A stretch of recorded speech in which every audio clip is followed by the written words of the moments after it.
જો તમે આ લગ્ન નોંધણીના કાયદાની અંદર તમે એમને સાથ અને સહકાર નહીં આપો, તમે બધા જાગશો નહીં અને તમે બધા એવું વિચાર કરશો કે મારી દીકરી એટલે આવી ના હોય.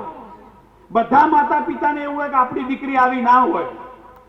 પણ જ્યારે આપણા જે પણ 30 ગામમાંથી આપણે ભાઈઓ બહેનો આવ્યા છીએ અને જ્યારે દીકરી અહીંથી 50, 500, 1000 કિલોમીટરના કોઈ પણ દીકરાને પસંદ કરશે તો તમને લાગશે કે હા આમ હલોડ વિસ્તારની, જોટાણા વિસ્તારની, તો આપણી મેવાણા વિસ્તારની દીકરીઓ રાજકોટવાળા કેવી જોડે ભાગી ગઈ.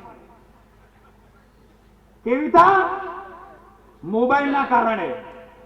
તો મોબાઈલના કારણે અત્યારે મારા ભાઈઓ બહેનોને કહેવું છે કે આપણે જો ગુનાહિત પ્રવૃત્તિ સાથે જતા હોઈએ, દીકરીઓ ભાગીને લગ્ન કરતી હોય, યુવાનોમાં વ્યસન હોય, યુવાનો 5-5 કલાક, 7-7 કલાક મોબાઈલની આમ કરતા હોય, સોશિયલ મીડિયાની એ ઓડિયો વિડીયો બનાવતા હોય, રીલ્સ બનાવતા હોય, તો મોબાઈલની અંદર આપણે કંટ્રોલ રાખવો જોઈએ કે ના રાખવો જોઈએ ભાઈઓ બહેનો?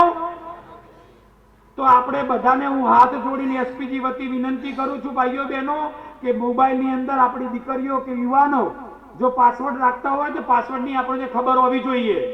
કારણ કે કોઈ પણ બધી એ આ મોબાઈલમાંથી આવતી હોય છે ભાઈઓ બહેનો.